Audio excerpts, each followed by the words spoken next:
The Final Countdown adalah film perjalanan waktu dari tahun 1980, dibintangi oleh Kirk Douglas dan Martin Sheen.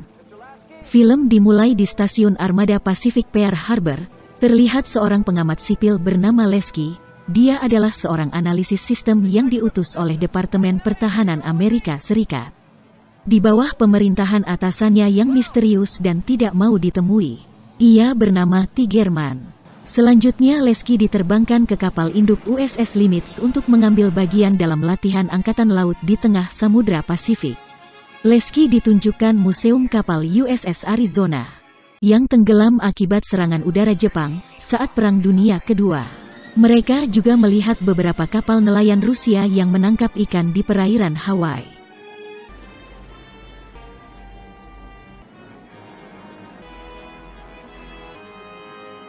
Tiba di kapal induk USS Nimitz, Komandan Perman lalu mengantarkan Lasky ke ruang komando untuk bertemu dengan Kapten Yellen.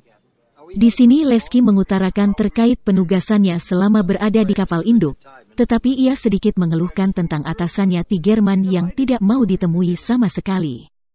Kapten Yellen menduga kalau Tigerman adalah salah satu perancang kapal induk USS Nimitz. Di samping itu nampak beberapa pesawat tempur F-4 maupun pesawat tanker baru saja pulang patroli. Dan mulai mendarat di kapal induk USS seorang pilot bernama Komandan Owens mengkhawatirkan akan adanya badai besar, sambil berjalan menuju ke ruangannya. Lasky diantarkan ke sebuah ruangan persis di samping ruangan Komandan Owens. Lasky mencoba memasuki ruangan Komandan Owens yang ternyata adalah seorang sejarawan. Ia menemukan sebuah catatan dari Komandan Owens yang menyatakan bahwa Pasifik dalam keadaan siaga. Lasky berpikir keras untuk memecahkan maksud dari kalimat itu. Tetapi Komandan Owens datang menegur Lasky yang sudah lancang memasuki ruangannya.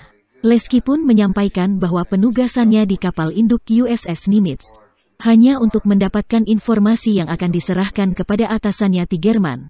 Selain itu ia juga merasa terkesan setelah membaca beberapa sejarah alternatif yang ditulis oleh Komandan Owens.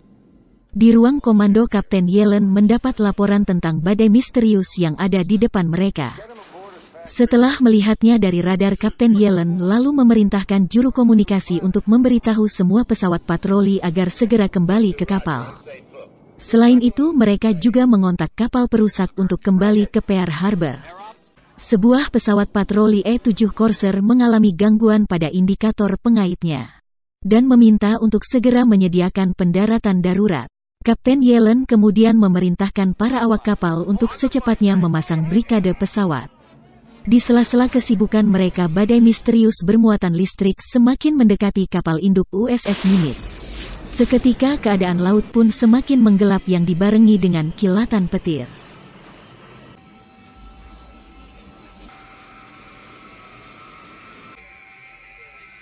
Sesaat kemudian keadaan kembali normal seperti sedia kala. Tetapi kapal perusak tiba-tiba menghilang dan putus kontak dengan kapal induk USS Nimitz. Sebagai tindakan antisipasi, semua awak kapal diperintahkan untuk bersiap di pos pertempuran masing-masing. Tak berselang lama terlihat pesawat serang Corsair masih melayang di udara dan hendak mendarat darurat di kapal induk. Pada saat yang sama Kapten Yellen mendapat laporan terkait putusnya kontak dengan petugas stasiun Pearl Harbor. Sebagian awak kapal mulai memprotes atas apa yang terjadi barusan. Kapten Yellen yang belum bisa memberikan penjelasan apapun, akhirnya mengumpulkan semua komando bagian untuk memecahkan peristiwa yang mereka hadapi. Setelah menerima berbagai masukan, Kapten Yellen khawatir jika Rusia telah melancarkan serangan nuklir ke Amerika Serikat. Ia lalu mengirim pesawat pengintai Hawkeye bersama pesawat tempur pengawal untuk melakukan survei ke Pearl Harbor. Sementara dua pesawat Tomcat dipersenjatai lengkap untuk menjalankan patroli, berganti ke kapal sipil Amerika Serikat, di mana seorang senator terkenal bernama Chapman dan asistennya Laurel sedang dalam perjalanan menuju armada Pearl Harbor untuk memperingatkan otoritas angkatan laut terkait serangan Jepang yang akan datang. Tiba-tiba anjing Laurel menggonggong seperti dia merasakan sesuatu, yang ternyata adalah pesawat tempur Amerika Serikat dari masa depan. Chapman dan keempat awak kapal merasa terkesan dengan kecepatan pesawat tempur yang mempunyai tanda Amerika. Di saat yang sama dua pesawat tempur ini melaporkan ke kapal induk bahwa mereka melihat kapal sipil Amerika. Kapten Yellen memerintahkan agar mereka terus mengawasi kapal tersebut dan mengutus sebuah pesawat tanker sebagai cadangan bahan bakar mereka. Kemudian Kapten Yellen bersama Komandan Termen meminta agar Lesky memberitahu mereka apabila pihak Departemen Pertahanan mempunyai rencana lain di balik pengutusannya sebagai pengamat sipil. Di sela pembicaraan mereka, seorang awak kapal memanggil Kapten Yellen, memberitahu gelombang radio mereka menangkap siaran radio dari tahun 1941 yang menginformasikan bahwa pasukan Jerman telah bergerak maju menduduki sepanjang perbatasan Moskow Uni Soviet. Beralih ke pesawat pengintai yang sempat tidak percaya atas apa yang dilihatnya. Ia pun mengambil gambar stasiun armada Pearl Harbor. Setelah dicetak, gambar itu diserahkan kepada Kapten Yellen. Di dalam gambar nampak kapal USS Arizona serta kapal lainnya masih dalam posisi utuh. Kapten Yellen lalu memanggil Lesky dan meminta pendapatnya mengenai foto tersebut. Lesky menyarankan Kapten Yellen bahwa Komandan Owens banyak menyimpan foto-foto bersejarah. Setelah melihat foto Komandan Owens nampak satu foto yang sama, Komandan Owens selalu menjelaskan bahwa foto tersebut diambil tepat sehari sebelum armada itu dihancurkan Jepang. Kapten Yellen bersama 3 rekannya mencurigai kalau Rusia telah membuat skenario rahasia yang menempatkan posisi mereka seolah-olah terjebak di masa Perang Dunia Kedua. Tetapi Lesky punya sudut pandang berbeda. Ia mengatakan bahwa dalam teori Albert Einstein perjalanan waktu mungkin saja bisa terjadi. Beralih kedua pesawat tempur Tomcat yang sedang mengisi bahan bakar di pesawat tanker, selanjutnya mereka kembali mengawasi kapal sipil Amerika. Namun tiba-tiba mereka melihat 2 pesawat Mitsubishi milik Jepang yang masih dalam kondisi asli. Hal itu langsung dilaporkan kepada Kapten Yellen. Namun Kapten Yellen hanya menyuruh agar mereka tetap mengawasi tanpa menembak. 2 pesawat Zero milik Jepang melihat bendera Amerika di kapal Chapman. Tanpa menunggu lama keduanya pun langsung menembak kapal sipil tersebut dan menewaskan 3 orang awak kapal Chapman. Laurel dan anjingnya berhasil melompat ke dalam air. 2 pesawat tempur F-1 Tomcat langsung memburu 2 pesawat Mitsubishi Jepang. Dalam aksi kejar-kejaran itu nampak 2 pilot Jepang merasa takjub, sekaligus ketakutan melihat kecepatan manuver pesawat yang belum pernah mereka lihat sebelumnya. Pilot Jepang yang mulai jatuh mental melancarkan serangan lebih dulu. Dari kapal induk radar mendeteksi pergerakan 2 pesawat Jepang yang mengarah ke kapal mereka. Kapten Yellen akhirnya memerintahkan untuk segera menembak pesawat Jepang itu. 1 pesawat Jepang jatuh ke dalam air, sementara satunya lagi langsung hancur. Di titik lain radar pesawat pengintai berhasil mendeteksi keberadaan armada Jepang yang sedang dalam perjalanan untuk menyerang Pearl Harbor. Setelah menerima laporan itu, Kapten Yellen menyuruh melacak dan terus mengawasi pergerakan armada Jepang. Ia juga mengirim 2 helikopter untuk menyelamatkan 2 warga sipil Amerika dan seorang pilot Jepang.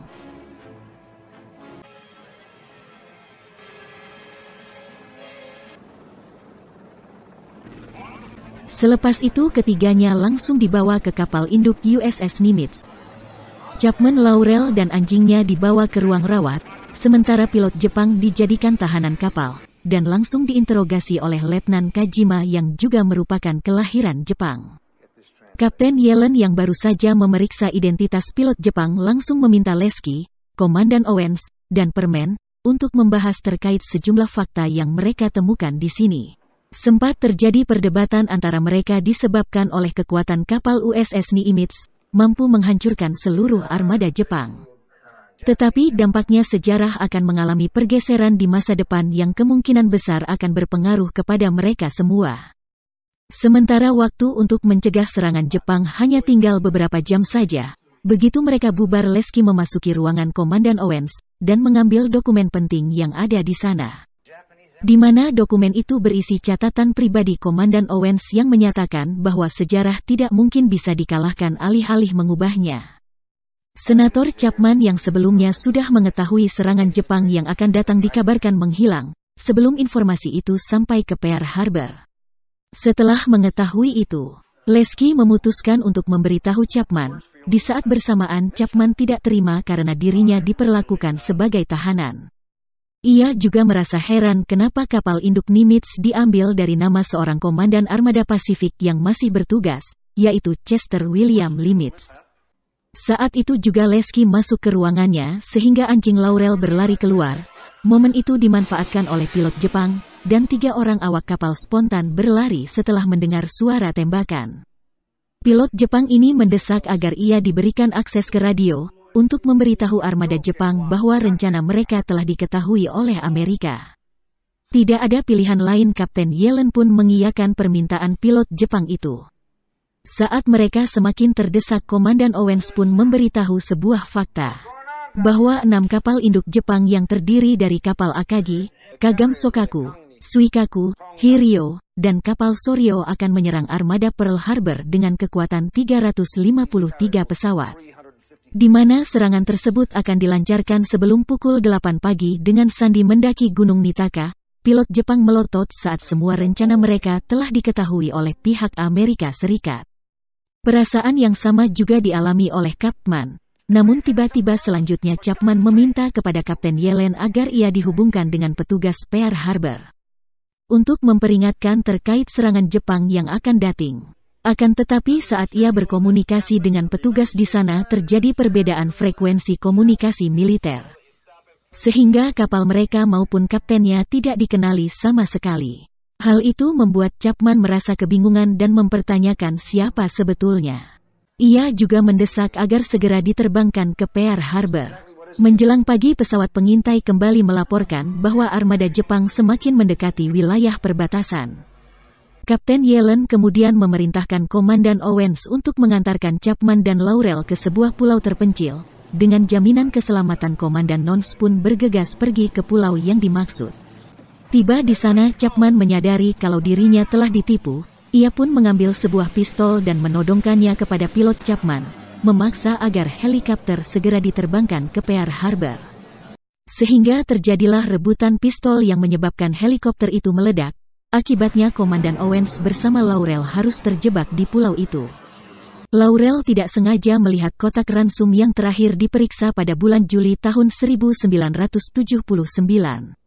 Masih dalam kebingungan, perhatian mereka tiba-tiba teralihkan kepada ratusan pesawat Jepang yang hendak menyerang Pearl Harbor. Juru komunikasi di kapal induk kehilangan kontak dengan helikopter yang dipakai Komandan Owens. Sementara waktu mereka tinggal beberapa menit saja sebelum Jepang menghancurkan Pearl Harbor. Kapten Yellen akhirnya mengumumkan secara resmi bahwa dugaan mereka tentang perang nuklir ternyata salah, karena fenomena alam telah membawa kapal mereka ke era Perang Dunia Kedua. Yaitu hari terpenting dalam sejarah Amerika. Kapal induk USS Nimitz selalu mengerahkan seluruh kekuatan besar-besaran dan melengkapi persenjataan setiap pesawat tempur. Untuk menghadapi pertempuran dalam skala besar dengan iming-iming mungkin saja akan mengubah catatan sejarah. Saat pesawat tempur Amerika hendak melakukan penyergapan terhadap pesawat Jepang, radar di kapal induk tiba-tiba mendeteksi badai yang sama. Kapten Yellen memerintahkan agar kapal diputar balik untuk menghindari badai, namun setiap kali mereka mengubah arah, badai selalu muncul persis di depan kapal mereka. Kapten Yellen pun memperingatkan kepada pasukan pesawat tempur bahwa misi dibatalkan, dan secepat mungkin kembali ke kapal Nimitz. Sesaat kemudian badai tersebut menyelimuti kapal Nimitz. Pada saat itu pula serangan Jepang ke Pearl Harbor benar-benar terjadi.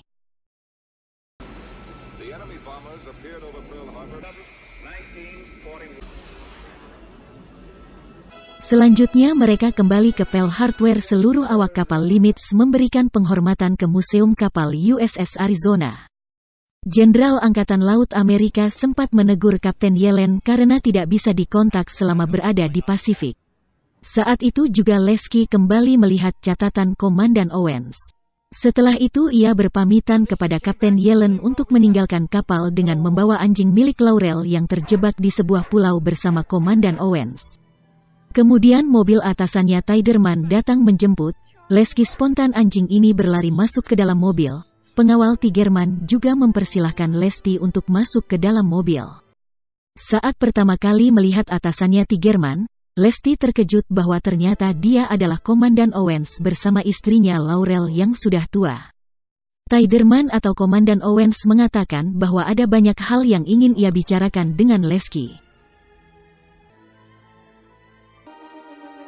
Dan film pun selesai.